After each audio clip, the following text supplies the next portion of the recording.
ওসমানী খেলাফত পতনের পর ইসরায়েলের স্বাধীন রাষ্ট্র গঠন পর কিন্তু আপনাদেরকে বুঝতে হবে সেই জামানার ঘন্টা বেজে গেছে। পৃথিবীর ইতিহাসে কখনো খেলাফত এভাবে মুসলমানদের থেকে উঠে যায় না, আল্লাহ যে নিয়ামত 1924 সালে আমাদের থেকে কেড়ে নিয়েছে। বলেন তো নবী মুহাম্মদ সাল্লাল্লাহু আলাইহি ওয়াসাল্লামের পরে পৃথিবীতে এরকম কখনো ঘটনা ঘটছে? কখনো ঘটে নাই। এই ভাইরা এরপর আসেন ইসলাম ধর্ম শেষ জামানায় কি বলে। মুসনাদ আহমদ একটা হাদিস অত্যন্ত গুরুত্বপূর্ণ, এটা মনোযোগ দিয়ে শুনবেন আপনারা। আল্লাহ রাসূল সাল্লাল্লাহু আলাইহি ওয়াসাল্লাম বলেছেন আমার পরে 60টা যুগ অতিক্রম করবে। কয়টা যুগ? 60টা। প্রথম যুগটি আমার সাথে বলুন, প্রথম যুগটি হচ্ছে খেলাফত আলা মিনহাজিন নবুয়ত, অর্থাৎ নবুয়তের আদলে খেলাফত। তার মানে কি খোলাফায়ে রাশিদিনের যুগ।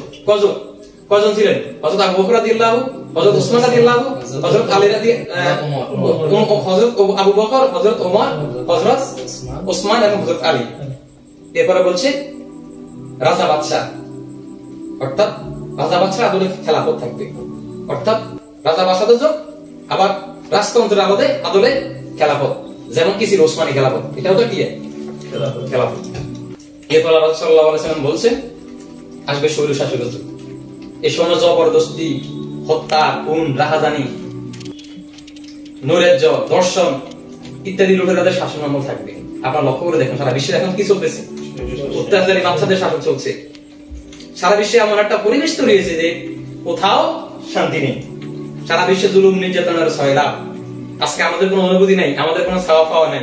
আমি মাঝে মধ্যে আমাকে 80 লোকজন বলে যে ভাই আমি খুব হতাশ হয়ে যায় মাঝে মধ্যে। আমি তাদেরকে বলি ভাই আমরা এমন একটা সময় পার করতেছি, আল্লাহ রাসূল সাল্লাল্লাহু আলাইহি ওয়াসাল্লাম বলেছেন ও সাহাবীরা তোমরা কি আমার ভাইদের কথা জানো? সাহাবীরা জিজ্ঞেস করলেন ইয়া রাসূলুল্লাহ আমরা কি আপনার ভাই না? আল্লাহ রাসূল সাল্লাল্লাহু আলাইহি ওয়াসাল্লাম বলছেন না তোমরা আমার ভাই নও, তোমরা হচ্ছে আমার সাহাবী। তাহলে এই ভাইরা কারা? আমাদের হতাশা আছে, দুঃখ আছে, কিন্তু আমাদের জন্য আর বড় সুসংবাদ অপেক্ষা করতেছে। রাসূল সাল্লাল্লাহু আলাইহি ওয়াসাল্লাম আমাদেরকে ভাই বলে সম্বোধন করেছেন। এই ভাইরা হচ্ছে তারা যারা সময়ের প্রতিকূলতায়, সময়ের আলোকে, সময়ের প্রেক্ষাপটে সবাই যাবে একদিকে, সে থাকবে আরেকদিকে। আমি সবসময় বলি তুমি যদি 1 লক্ষ লোক হও, তোমার বিপরীতে ওই একজন লোক যার মানদণ্ড হচ্ছে কোরআন এবং হাদিস, সেই সঠিক। ওই 1 লক্ষ লোক যাবে একদিকে, সে থাকবে আরেকদিকে, তাকে বলা হচ্ছে গুলাবা। আল্লাহ রাসূল ওই ভাইদেরকে কি বলছেন?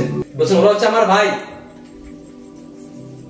এরপরে পুরো শাসন যুগের পর আল্লাহ রাসূল সাল্লাল্লাহু আলাইহি ওয়াসাল্লাম বলছেন এরপর আসবে ইসলামী খেলাফত। সুবহানাল্লাহ। তার মানে আমরা কত নম্বর স্তরে আছি? 3 নম্বর স্তরে।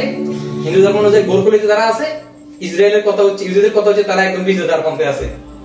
এরপরে খ্রিস্টানরা বলতেছে তারাও বিজয়দার পন্থে আছে, মুসলমানরা বলতেছে আমরাও বিজয়দার পন্থে আছি। একটা হাদিস এই কথা বললো। তার মানে আমাদের শেষ জামানা যেটা মোটামুটি ক্লিয়ার। শেষ জামানার ঘন্টা তো তখন বেজে গেছে নবী মুহাম্মদ সাল্লাল্লাহু আলাইহি ওয়াসাল্লামের পৃথিবীতে আগমনের মাধ্যমে শেষ জামানা শুরু। কথা কি বুঝতে পেরেছি? কিন্তু শেষ জামানারও একটা জামানা আছে, প্রতিটি জামানার শুরু এবং শেষ আছে। আমি তো বললাম মুক্তের পতন আছে, এই যে আমি পৃথিবীতে আসলাম আবার চলে গেলাম, পৃথিবীর শুরু আছে, শেষ আছে, আবার শেষ জামানারও শেষ আছে। অর্থাৎ আমরা আছি শেষ জামানার একেবারে শেষ স্টেশনে। এই স্টেশনে বড় বড় সব ঘটনা, তৃতীয় বিশ্বযুদ্ধ, ইমাম মাহদী আলাইহিস সালামের আগমন, ঈসা আলাইহিস সালামের আগমন,